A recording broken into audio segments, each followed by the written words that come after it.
ಪ್ರತಿಯೊಬ್ಬ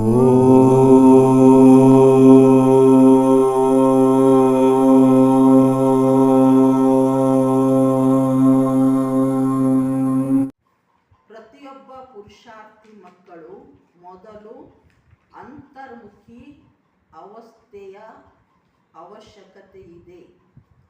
ಅಂತರ್ಮುಖತೆಯಲ್ಲೇ ಕಲ್ಯಾಣ ಅಡಗಿದೆ.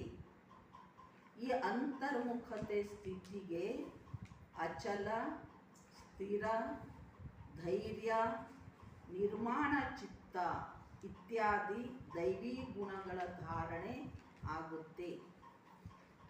ಅದಕ್ಕಾಗಿ ಬಾಪ್ದಾದ ಹೇಳ್ತಾರೆ, ಈ ಒಂದು ಅವಸ್ಥೆಗೆ ಸಂಪೂರ್ಣ ಜ್ಞಾನಮಯ ಅವಸ್ಥೆ ಎಂದು ಹೇಳ್ತಾರೆ. ಅಂತರ್ಮುಖತೆ ಇಲ್ಲದೆ ಕಾರಣ ಸಂಪೂರ್ಣ ಜ್ಞಾನ ರೂಪದ ಅವಸ್ಥೆ ಅಂತ ಹೇಳಲಿಕ್ಕಾಗಲ್ಲ. ಅದಕ್ಕಾಗಿ ಅಂತರ್ಮುಖತೆ ಸ್ಥಿತಿಯಲ್ಲಿ ಸ್ಥಿತರಾಗಿ ಕೇಳಿದಾಗ ಅದಕ್ಕೆ ಮಹಾವಾಕ್ಯ ಅಂತ ಹೇಳ್ತಾರೆ, ಇಲ್ಲದೆ ಇದ್ರೆ ವಾಕ್ಯ ಅಂತ ಹೇಳ್ತಾರೆ. ಈಗ ನಾವೆಲ್ಲರೂ ಕೂಡ ಶುದ್ಧ ಸಂಕಲ್ಪಗಳು, ಪವಿತ್ರ ಸಂಕಲ್ಪಗಳನ್ನು ಮಾಡುವ ಅಭ್ಯಾಸ ಮಾಡಬೇಕು. ನಮ್ಮ ಮನಸ್ಸನ್ನೋದು ಮಂದಿರದ ಸಮಾನ ಆಗಿದೆ.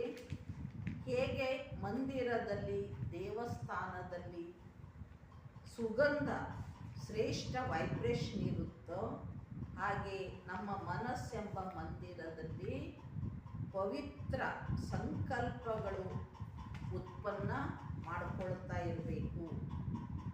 ಮಂದಿರದಲ್ಲಿ ದೇವತೆಯರ ಚಿತ್ರ ಇಡ್ತಾರೆ ವಿನಃ ದೈತ್ಯರ ಚಿತ್ರ ಇಡೋದಿಲ್ಲ. ಹಾಗೆ ನಾವು ಮಕ್ಕಳ ಮನಸ್ಸು, ಹೃದಯ ಎಂಬ ಮಂದಿರದಲ್ಲಿ ಸದಾ ಈಶ್ವರಿಯ ಗುಣಗಳೆಂಬ ಮೂರ್ತಿಯಿಂದ ಅಲಂಕಾರ ಮಾಡಿಕೊಳ್ಬೇಕು.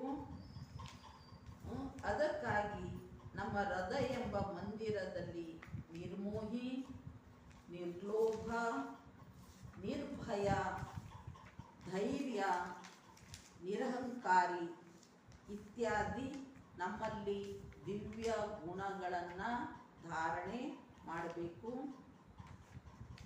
ಮತ್ತು ಮನಸ್ಸೆಂಬ ಮಂದಿರದಲ್ಲಿ ಸದಾಕಾಲ ಸಂಪೂರ್ಣ ಶುದ್ಧ ಸಂಕಲ್ಪಗಳ ದೀಪವನ್ನು, ಜ್ಯೋತಿಯನ್ನು ಬೆಳಗಿಸ್ಬೇಕು. ನಮ್ಮ ಮನಸ್ಸನ್ನು ಶುದ್ಧ ಮಾಡಿಕೊಂಡಾಗ ವಿಕಾರಿ ಸಂಕಲ್ಪಗಳು ಬರೋದಿಲ್ಲ. ಮತ್ತು ಇದೇ ನಿಜವಾದ ಶ್ರೇಷ್ಠ ಸೇವೆಯಾಗಿದೆ. ನಮ್ಮ ಎದುರಿಗೆ ಯಾರೇ ಬರಲಿ, ನಮ್ಮಲ್ಲಿ ಶುದ್ಧ ಸಂಕಲ್ಪಗಳು ಇದ್ದಾಗ, ಪವಿತ್ರ ಸಂಕಲ್ಪಗಳು ನಡೆದಾಗ ನಮ್ಮ ಎದುರಿಗೆ ಬರುವಂಥವರ ಸಂಕಲ್ಪನೂ ಶುದ್ಧ ಆಗುತ್ತೆ. ಇದೇ ಶ್ರೇಷ್ಠವಾದ ಸತ್ಯವಾದ ಸೇವೆ ಆಗಿದೆ. ಅದಕ್ಕಾಗಿ ನಾವು ಎಲ್ಲರ ಬಗ್ಗೆನೂ ಕೂಡ ಶುಭ ಭಾವನೆ, ಶ್ರೇಷ್ಠ ಸಂಕಲ್ಪ ಇರಬೇಕು. ಇದು ನಮ್ಮ ಅಲೌಕಿಕ ಕರ್ತವ್ಯ ಆಗಿದೆ. ಇದೇ ನಿಜವಾದ ಸತ್ಯ ಸೇವೆ ಆಗಿದೆ. ತೀವ್ರ ಪುರುಷಾರ್ಥಕ್ಕಾಗಿ ಪರಮಾತ್ಮ ನಮಗೆ ಸಲಹೆ, ಸೂಚನೆ ಕೊಡ್ತಾರೆ. ಅದನ್ನು ಸ್ವೀಕಾರ ಮಾಡಿ ನಾವು ಪರಿವರ್ತನೆ ಮಾಡಿಕೊಂಡು ಗುರಿಯನ್ನು ತಲುಪಬೇಕು.